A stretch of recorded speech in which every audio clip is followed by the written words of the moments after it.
Good morning students. आज के video में हम पढ़ेंगे कक्षा 12 गणित के अंतर्गत अध्याय 6 जिसका नाम है अपकलन के अनुप्रयोग। हमने अध्याय 5 में अपकलन पढ़ लिया था। अब उसके अनुप्रयोग पढ़ने की उसके यूज़ कहाँ पर होता है। ठीक, तो प्रश्नावली स्टार्ट करने से पहले हम कुछ चीज़ें जानेंगे। आपको जब आप क्वेश्चन करते हो तो उसमें आपको आकृतियाँ दी जाएंगी। कहीं शंकु बोला जाएगा, बेलन, गोला, इस तरह से आकृतियाँ आपको दी जाएंगी। तो उसमें उनके आयतन में परिवर्तन, क्षेत्रफल में परिवर्तन, ये सब चीज़ें दी जाएंगी। तो आपको वहाँ पे पहचानना है कि कौन सी चीज़ यहाँ पर दी हुई है। आपको पता है कि जो यूनिट होती है, सिंगल लंबाई की जो यूनिट होती है वो आपके पास होती है। लंबाई को मैंने एक्स से डिनोट कर दिया, आप सेंटीमीटर में लिख लेते हो उसे, ठीक है। और अगर क्षेत्रफल की बात आती है, इसकी यूनिट जो होती है, इसका मात्रक जो होता है आपके पास सेंटीमीटर स्क्वायर या वर्ग सेंटीमीटर, या कहीं कहीं पर आपको वर्ग मीटर भी लिखा हुआ मिलता है, ठीक है। आयतन की बात आती है, आयतन जिसे आप बी से डिनोट करते हो वो घन में होता है, घन मात्रक, या तो वो आपके पास होगा सेंटीमीटर क्यूब या मीटर क्यूब, ठीक है। तो अब बात आती है कि इसमें अपकलन के अनुप्रयोग जो हम पढ़ेंगे तो उसमें परिवर्तन आएगा कि कहीं पर लंबाई में परिवर्तन होगा समय के अनुसार, कहीं पर आयतन में परिवर्तन होगा, कहीं पर क्षेत्रफल में परिवर्तन होगा। तो अगर कहीं पर लिखा हुआ है आपके पास सेंटीमीटर स्क्वायर पर सेकंड, ठीक है, तो आप कैसे पहचानोगे यहाँ पर कितना सेंटीमीटर स्क्वायर, मतलब बात क्षेत्रफल की हो रही है, ठीक है। प्रति सेकंड मतलब समय, तो ये जो दिया हुआ है आपको, ये दिया हुआ है dA/dt, मतलब क्षेत्रफल में समय के अनुसार परिवर्तन हो रहा है। तो ये आपके पास होगा dA/dt। इसी तरह से अगर कहीं पर लिखा हुआ है आपके पास m³ पर सेकंड, ठीक है, तो आपको पता है कि जो आयतन होता है वो घन में होता है और किसके अनुसार दे रहे हैं, समय प्रति सेकंड। तो ये आपके पास क्या है, आयतन है, जिसे हम v से डिनोट करते हैं, और समय के अनुसार परिवर्तन है, तो ये बनेगा आपके पास dB/dt, ठीक है। कि कहीं पर लिखा हुआ है आपके पास 10 सेंटीमीटर स्क्वायर पर सेकंड, ठीक है, तो आप यहाँ पर चेक करोगे तो ये कितना है, वर्ग सेंटीमीटर प्रति सेकंड, यानी कि आपको dA/dt कितना मिला यहाँ से 10, ठीक है। कहीं पर लिखा हुआ है 27 सेंटीमीटर क्यूब पर सेकंड, तो यहाँ पे कितना हुआ है, घन में दिया हुआ है ना आपको, सेंटीमीटर क्यूब दिया हुआ है, और प्रति सेकंड जो परिवर्तन हो रहा है समय के अनुसार किस में हो रहा है, ये घन सेंटीमीटर में। तो इसका मतलब d/dt, और किस में परिवर्तन है, आयतन में, तो dB/dt कितना मिला आपको यहाँ से 27, ठीक है। इसी तरह से अगर सिंपल आपको दिया हुआ है कहीं पर 7 मीटर पर सेकंड, ठीक है, कितना है, सिंगल यूनिट है आपके पास, मीटर है ना, स्क्वायर है ना, घन है, तो इसका मतलब ये क्या होगा, ये होगा आपके पास समय के अनुसार परिवर्तन d/dt और किस में, x में, तो आपके पास dx/dt कितना मिलेगा यहाँ से आपको, ये 7 मिलेगा, ठीक है। तो जो हम प्रश्नावली 6.1 में क्वेश्चन करेंगे तो उन सब में इनका ही यूज़ होना है। बेसिक फॉर्मूलेज आपको जो होंगे आपने पढ़े होंगे, जैसे आपने पढ़ा होगा घन का आयतन भुजा की घात 3, आपने पढ़ा होगा शंकु का आयतन 1/3 πr²h, बेलन का आयतन πr²h, गोले का आयतन 4/3 πr³। मतलब कुल मिला के उन सब का यूज़ होगा, और जो हमने अपकलन पढ़ा है उनका यूज़ होगा। तो अब हम करेंगे प्रश्नावली 6.1। अब हमने करना है प्रश्नावली 6.1 का पहला क्वेश्चन। आपसे कहा है वृत्त के क्षेत्रफल के परिवर्तन की दर, इसकी त्रिज्या r के सापेक्ष ज्ञात करनी है, जबकि आपको दो कंडीशन दी हुई है कि r बराबर है 3 सेंटीमीटर और दूसरी कंडीशन में r बराबर है 4 सेंटीमीटर।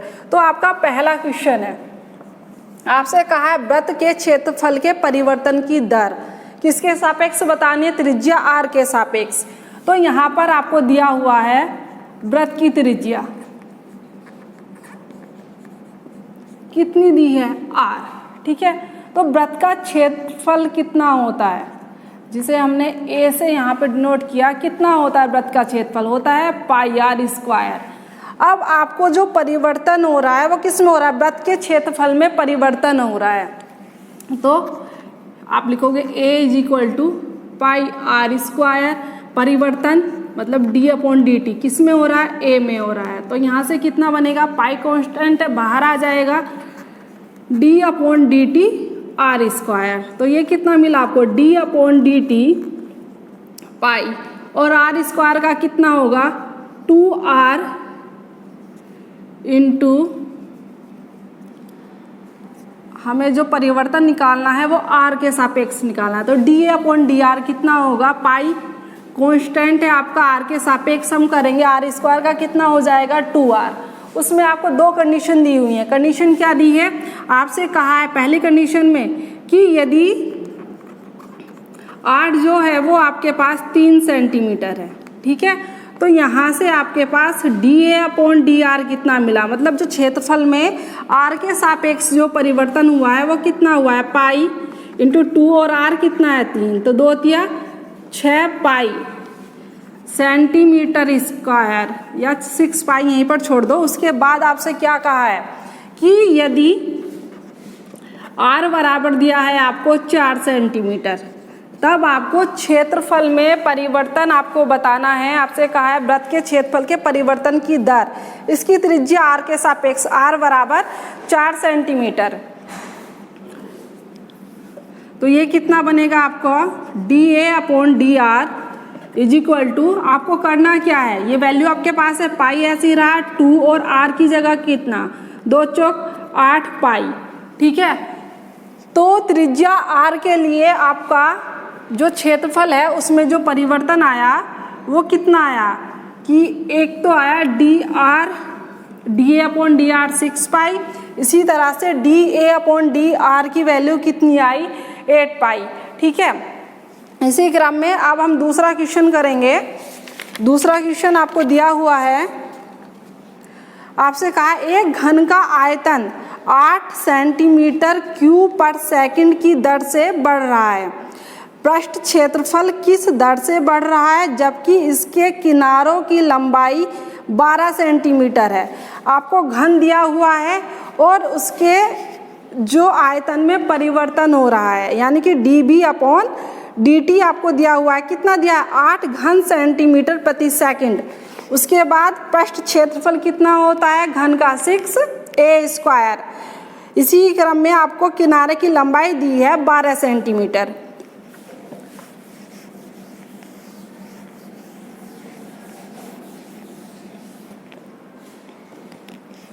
क्वेश्चन नंबर 2 है आपके पास। आपसे कहा है जो कैलकुलेशन करनी है आपको घन के लिए करनी है, तो बार बार ना लिखना पड़े, एक ही जगह लिख लो घन के लिए, ठीक है। कोर आपने मान ली a सेंटीमीटर आपके पास है, ठीक है। उसके बाद कहा है घन का आयतन 8 सेंटीमीटर क्यूब प्रति सेकंड की दर से बढ़ रहा है। तो आयतन, घन का आयतन कितना होता है, हम 20 से इसे 100 करते हैं, कितना होता है भुजा की घात 3, मतलब a क्यूब बनेगा यहाँ से सेंटीमीटर क्यूब। तो यहाँ से आप लिखोगे दिया है, क्या दिया है आपको, आपको दिया है कि dB/dt is equal to 8 centimetre cube प्रति सेकंड, ठीक है। और घन का पृष्ठ कितना होता है, घन का पृष्ठ 6a स्क्वायर, ठीक है। अब आपको क्या बताना है, पृष्ठ क्षेत्रफल किस दर से बढ़ रहा है, मतलब पृष्ठ इतना है, अगर हम इसे s से प्रदर्शित करते हैं तो 6a स्क्वायर आपको जो बताना है ds/dt की वैल्यू आपको बतानी है कितनी होगी, ठीक। तो देखो यहाँ पर आप लिखोगे चूंकि b = a क्यूब, अगर आप निकालोगे dB/dt, ठीक, कितना मिलेगा 3a²। लेकिन हम जो कर रहे हैं वो t के समय के अनुसार परिवर्तन कर रहे हैं, तो इसका dA/dt फिर से बन जाएगा। ठीक, dB/dt आपको दिया हुआ है क्वेश्चन में, कितना दिया है 8, तो 8 3।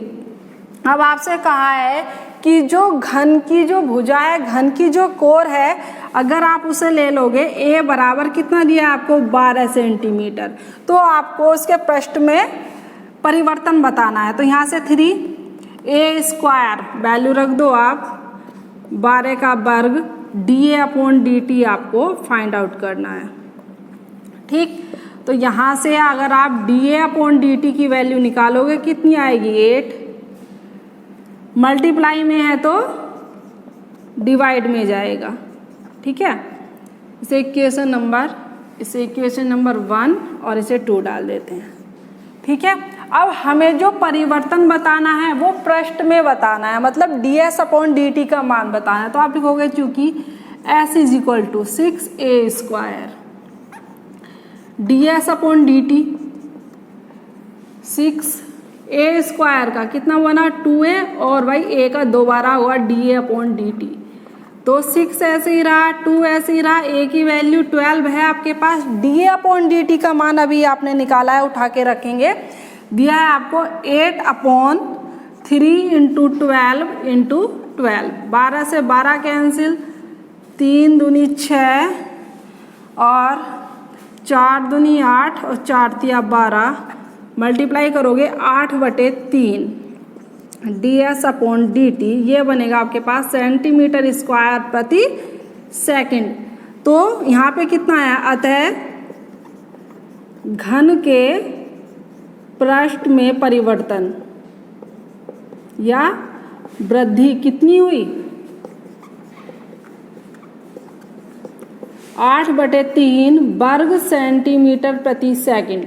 ठीक है, तो एक चीज़ का ध्यान रखना कि जैसे कि अगर आपको कहीं पर दिया हुआ है dB/dt या ds/dt या कहीं पर दिया है dx/dt, अगर इनकी वैल्यू जो है वो पॉजिटिव आती हैं, ठीक है, तो इनके मान में तो हो रही है वृद्धि। ठीक है, और अगर निगेटिव आती है, कहीं कहीं क्वेश्चन में आपको ये दिया जाएगा कि अगर हम x का मान बढ़ा रहे हैं तो y का मान घट रहा है, या y का मान बढ़ा रहे हैं तो x का मान घट रहा है, कुछ इस तरह की कंडीशन आएगी। तो जहाँ पर मान घटेगा, जहाँ पर मान में कमी होगी, तो वहाँ पे हम माइनस शो करेंगे। ठीक है, यानी कि जो वैल्यू आएगी आपके पास वो निगेटिव ली जाएगी। अगर पॉजिटिव वैल्यू आई है, सपोज करो यहाँ पर माइनस आ जाता, तब घन के पृष्ठ में वृद्धि नहीं होती, तब जो घन का पृष्ठ है उसका मान जो होता है उसमें कमी हो जाती है। लेकिन पॉजिटिव आई है तो घन के पृष्ठ में क्या हो रही है, वृद्धि हो रही है। ठीक है, अब उसके बाद हम अगला क्वेश्चन देखेंगे। अब देखो क्वेश्चन नंबर 7, इसमें आपसे कहा है एक आयत की लंबाई x 5 सेंटीमीटर प्रति मिनट की दर से घट रही है। ठीक है, और चौड़ाई y 4 सेंटीमीटर प्रति मिनट की दर से बढ़ रही है। जब x बराबर 8 सेंटीमीटर और y बराबर 6 सेंटीमीटर है, तब आयत के दो कंडीशन इसमें आपसे बोली हैं, परिमाप और दूसरा दिया हुआ है क्षेत्रफल के परिवर्तन की दर बतानी है। ठीक है, तो सबसे पहले आपको आयत के लिए क्या क्या दिया हुआ है, आपसे कहा है आयत की लंबाई बराबर x दी हुई है आपको। ठीक है, इसी क्रम में आपको चौड़ाई दी हुई है आयत की, कितनी दी है y दी हुई है। आपसे कहा है कि जो लंबाई है वो क्या हो रही है, घट रही है। मैंने अभी आपको क्या बताया था, यानी dx/dt, जब बात घटने की आती है, किस चीज़ में कमी होती है, तो उसकी वैल्यू हम निगेटिव लेते हैं, -5 सेंटीमीटर पर मिनट। उसके बाद कहा है चौड़ाई y 4 सेंटीमीटर प्रति मिनट की दर से बढ़ रही है, इसमें वृद्धि हो रही है। तो मतलब dy/dt कितना दिया हुआ है आपको, 4 सेंटीमीटर प्रति मिनट। ठीक है, अब आपसे कहा है कि जब x बराबर 8 और y बराबर 6 है, तो आयत के परिमाप के परिवर्तन की दर बतानी है। तो सबसे पहले परिमाप, आयत का परिमाप क्या होता है? 2 इंटू लंबाई प्लस चौड़ाई। इस एक्सरसाइज को करने के लिए आपको जो आकृतियाँ होती हैं उनके फॉर्मूले आपको परिमाप, क्षेत्रफल, आयतन, पृष्ठ, ये फॉर्मूले आपको याद होने चाहिए। परिमाप को हमने P से डिनोट कर दिया 2, लंबाई आपको दी है x प्लस चौड़ाई आपके पास है y। परिवर्तन बताना है, किस में बताना है? परिमाप में, मतलब क्या बताना है? dp upon dt। 2 ऐसे ही रहेगा, इसका डिफ्रेंसिएशन करोगे dx upon dt plus y का करोगे dy अपॉन dt। ठीक है, वैल्यू आपको दी हुई है, क्या दिया हुआ है? dp अपॉन dt तो ऐसे ही रहा 2, dx अपॉन dt कितना दिया हुआ है? -5 प्लस dy अपॉन dt कितना है आपके पास? 4। 2 -5 प्लस 4 -1 तो -2 सेंटीमीटर पर मिनट। ठीक है, वैल्यू कैसी आई है? वैल्यू आई है आपके पास निगेटिव, और मैंने बताया था जब भी वैल्यू निगेटिव आएगी तो उसके मान में क्या होगा? कमी होगी। तो इसका मतलब क्या हुआ? अतः आयत के परिमाप में या आयत का परिमाप 2 सेंटीमीटर पर मिनट की दर से क्या हो रहा है? घट रहा है।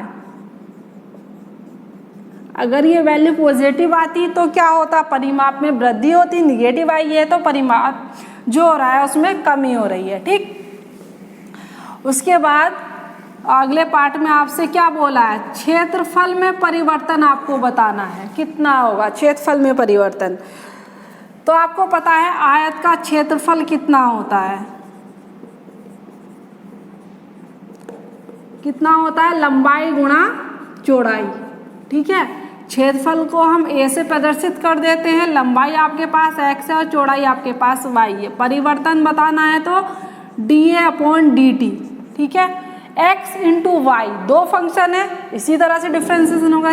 पहला फंक्शन ऐसे ही, दूसरे का differentiation dy upon dt plus इस बार दूसरा फंक्शन ऐसे ही, पहले का डिफ्रेंसिएशन। ठीक है, अब आपके पास dx अपॉन dt और dy अपॉन dt ये दी हुई है वैल्यू।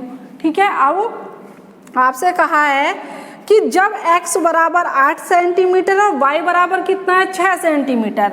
आपको दिया है x बराबर 8 सेंटीमीटर और y बराबर 6 सेंटीमीटर पर। निकालो परिवर्तन क्षेत्रफल में dA अपॉन dt।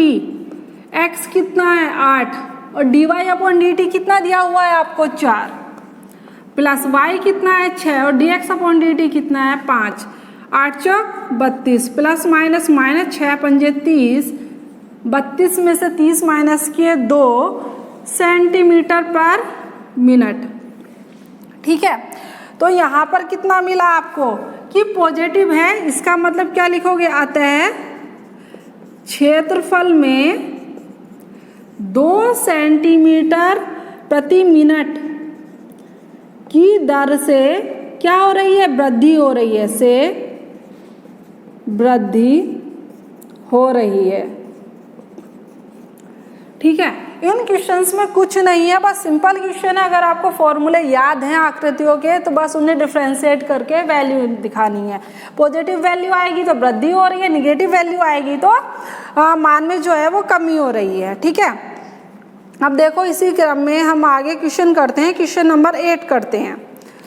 आपसे कहा है एक गुब्बारा जो सदैव गोलाकार रहता है एक पंप द्वारा 900 घन सेंटीमीटर प्रति सेकंड भरकर फुलाया जाता है।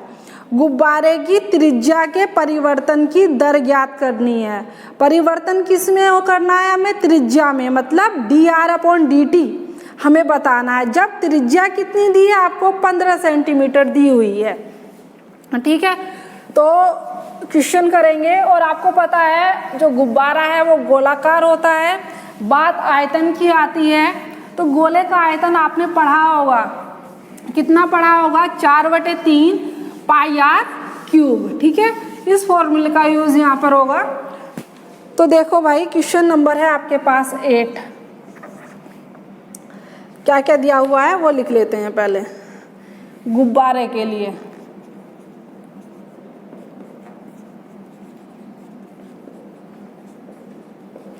क्या कहा है कि एक पंप द्वारा 900 घन सेंटीमीटर प्रति सेकंड, घन की बात हो रही है, इसका मतलब आयतन है ये, dB/dt कितना दिया है 900 घन सेंटीमीटर प्रति सेकंड भरकर फुलाया जा रहा है।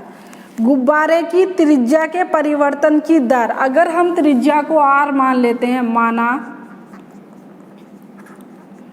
त्रिज्या बराबर 8 सेंटीमीटर, तो हमें इसका परिवर्तन मतलब dr/dt का मान बताना है कितना होगा जब त्रिज्या 15 सेंटीमीटर है, यानी कि यदि r बराबर 15 सेंटीमीटर। ठीक है, तो देखो गुब्बारे का आयतन,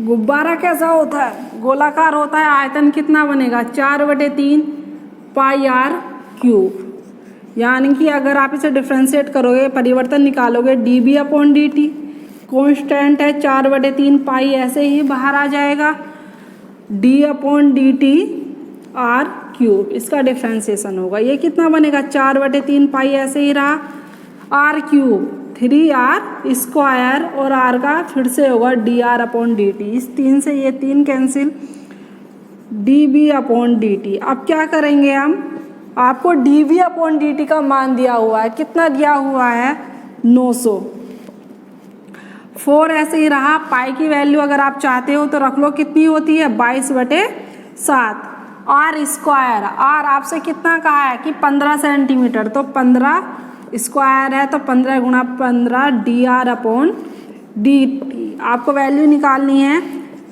dr/dt की, पक्षांतर करेंगे तो 900 ऐसे ही रहा, ये भाग में है तो गुणा में जाएगा और ये सब गुणा में थे तो भाग में जाएंगे, 22 गुणा 15 गुणा 15, 15 छक्का 90, 0 15 चौका 60 और 4 से 4 कैंसिल, तो यहाँ से आपके पास dr/dt का मान कितना मिला 7/22 सेंटीमीटर पर सेकंड।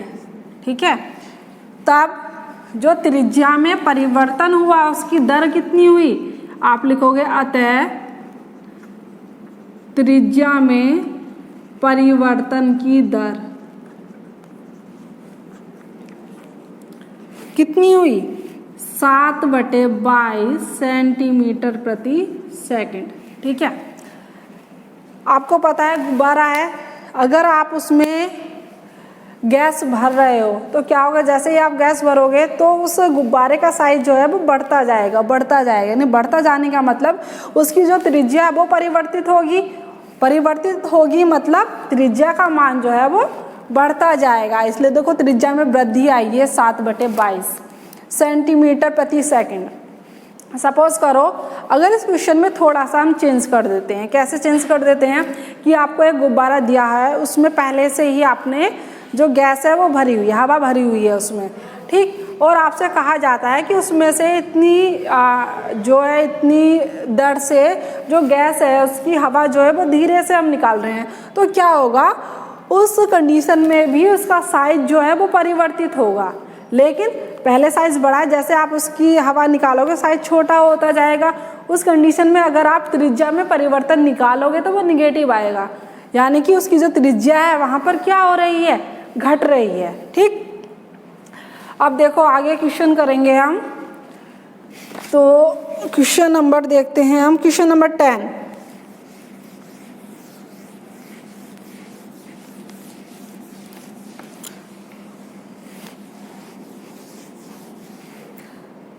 क्वेश्चन नंबर 10 आपको दिया हुआ है, आपसे कहा है एक 5 मीटर लंबी सीढ़ी दीवार के सहारे झुकी हुई है, सीढ़ी का नीचे का सिरा जमीन के अनुदिश दीवार से दूर 2 सेंटीमीटर प्रति सेकंड की दर से खींचा जाता है, दीवार पर इसकी ऊंचाई किस दर से घट रही है जबकि सीढ़ी के नीचे का सिरा दीवार से 4 मीटर दूर है।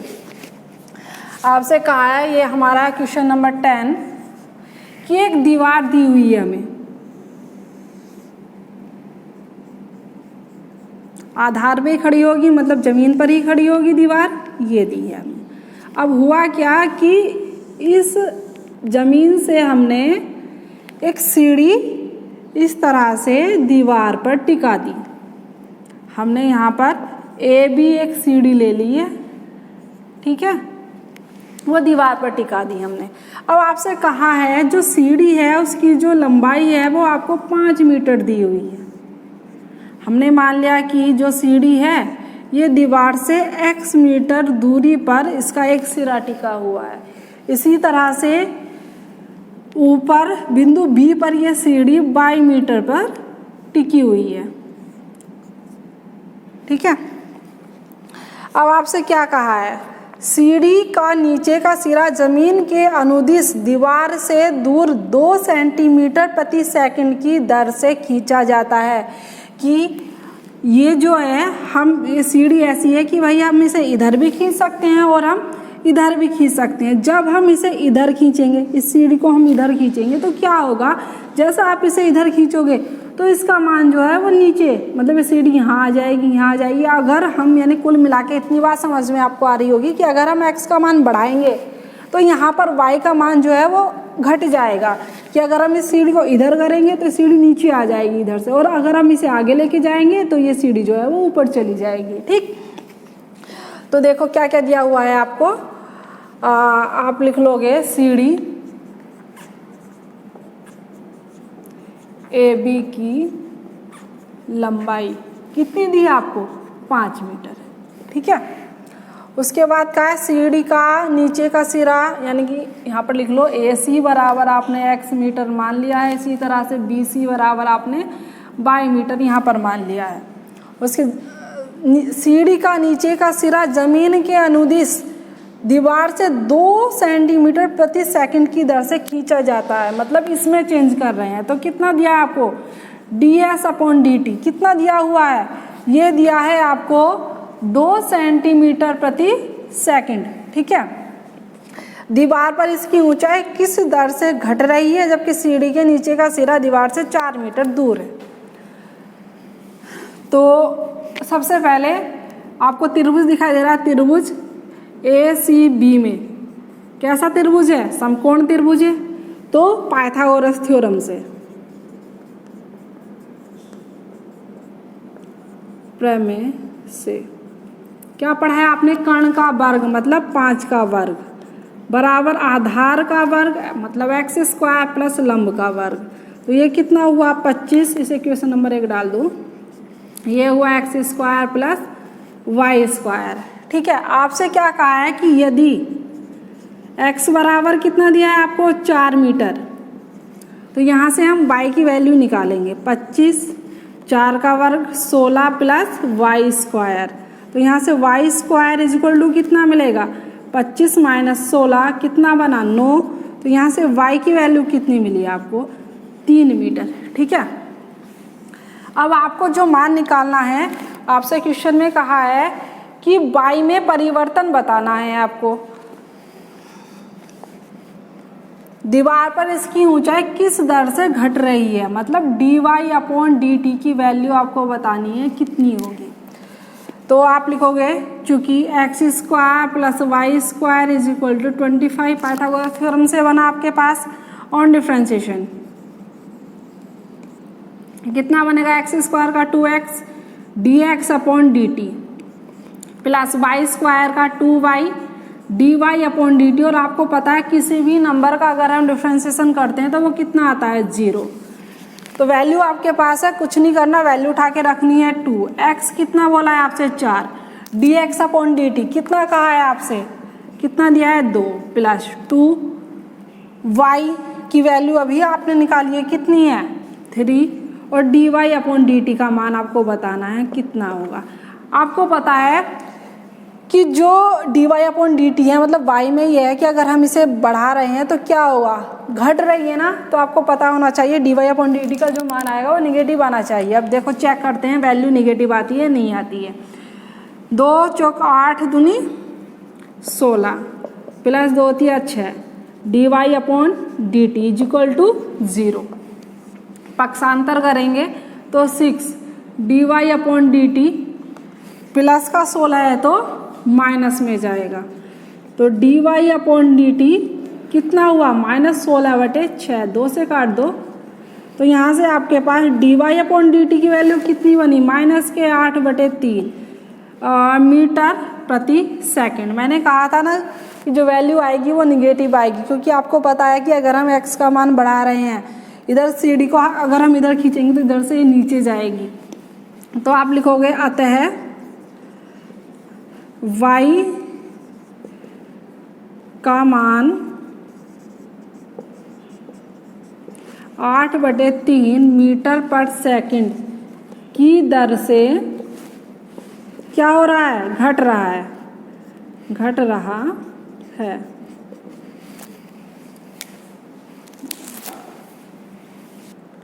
क्वेश्चन नंबर 13 देखो, आपसे कहा है एक गुब्बारा जो सदैव गोलाकार रहता है का परिवर्तनशील व्यास 3/2 × 2x + 1 है। परिवर्तनशील व्यास मतलब उसके व्यास को हम बढ़ा भी सकते हैं और घटा भी सकते हैं, मतलब उसमें परिवर्तन हम कर सकते हैं। आगे कहा है x के सापेक्ष आयतन के परिवर्तन की दर, मतलब dB अपॉन dt आपको बताना है x के सापेक्ष, तो मतलब dB अपॉन dx का मान बताना है। ठीक है, तो देखो गुब्बारे के लिए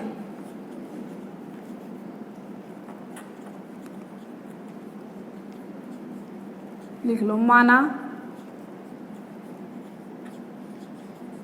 त्रिज्या r, तब व्यास कितना होगा, त्रिज्या का 2 गुना व्यास होता है। ठीक है, लेकिन अकॉर्डिंग टू क्वेश्चन आपको व्यास मतलब 2r कितना दिया हुआ है, व्यास दिया है आपको 3/2 × 2x + 1।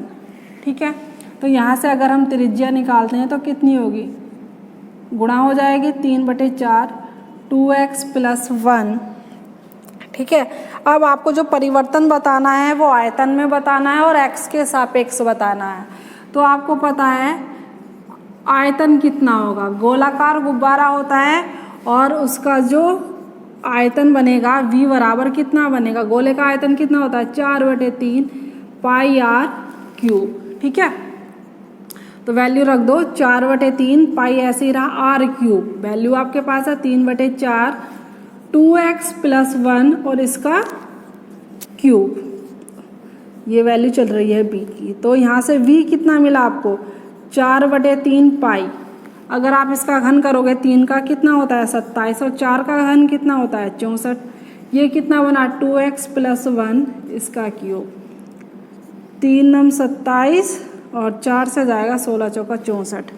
तो यहाँ से v की वैल्यू आपको मिलेगी, v = मिला आपको 9/16 पाई 2x + 1 का क्यूब। अब आपको परिवर्तन बताना है, मतलब वो भी किसके सापेक्ष, x के सापेक्ष, d/dx किस में परिवर्तन, आयतन में।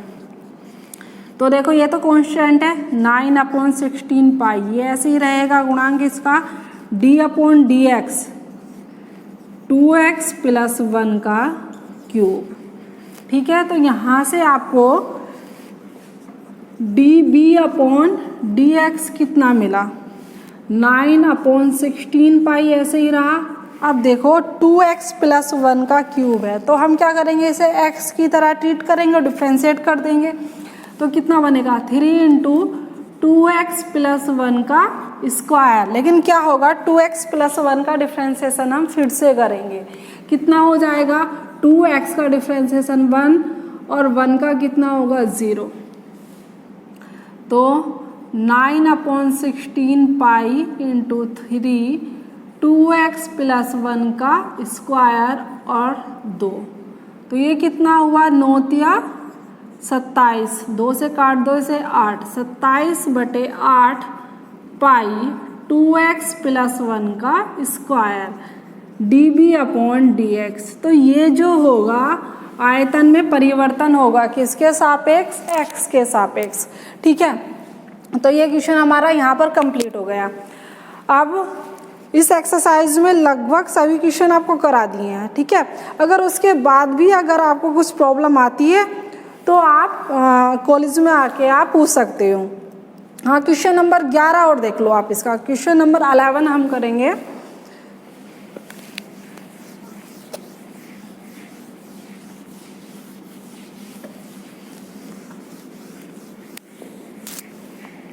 क्या कहा है क्वेश्चन नंबर 11 में? आपसे कहा है एक कण वक्र 6y = x³ + 2 के अनुगत गति कर रहा है। वक्र पर उन बिंदुओं को ज्ञात कीजिए जबकि x निर्देशांक की तुलना में y निर्देशांक 8 गुना तीव्रता से बदल रहा है। मतलब कि अगर y में चेंज हो रहा है, dy/dt हो रहा है, तो वो किसका 8 गुना है? dx/dt का। ये आपको दिया हुआ है। तो क्वेश्चन नंबर 11 वक्र आपको दिया हुआ है। क्या दिया है? वक्र 6y = x³ + 2। ठीक है, एक क्वेश्चन दिए है, इसे क्वेश्चन नंबर 1 हम लिख लो। अकॉर्डिंग टू क्वेश्चन क्या कहा है कि y में जो परिवर्तन हो रहा है मतलब dy/dt वो 8 गुना है किसका? कि x में जो परिवर्तन हो रहा है dx/dt का 8 गुना है। इसे क्वेश्चन नंबर 2 डाल दो। अब आपसे क्या कहा है? वक्र पर उन बिंदुओं को ज्ञात करना है। तो देखो, समीकरण नंबर 1 को हम क्या करेंगे? डिफ्रेंशिएट करेंगे। आप लिखोगे समीकरण 1 का अपकलन करने पर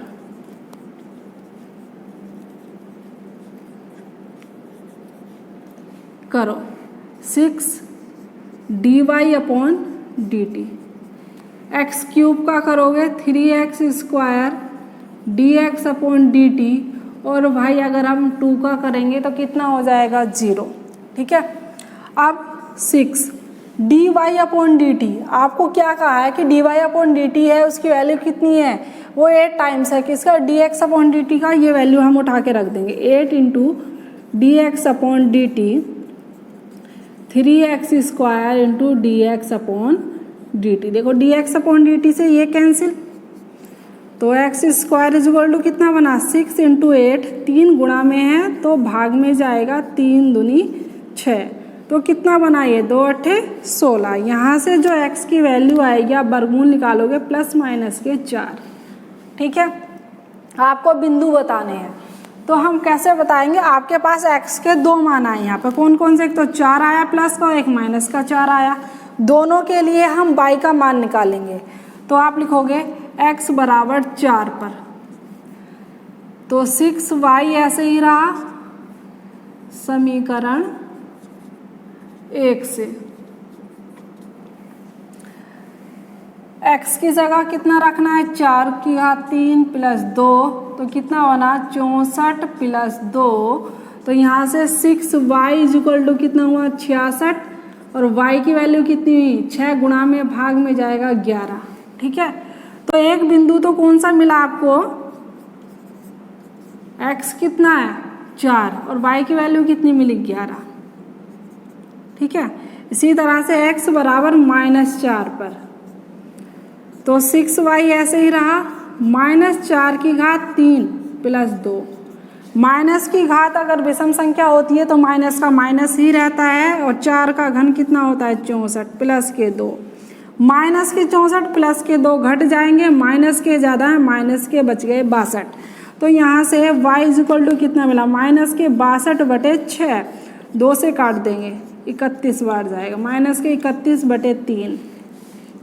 अतः अभीष्ट बिंदु मतलब जो बिंदु आपको चाहिए थे वो क्या क्या मिले?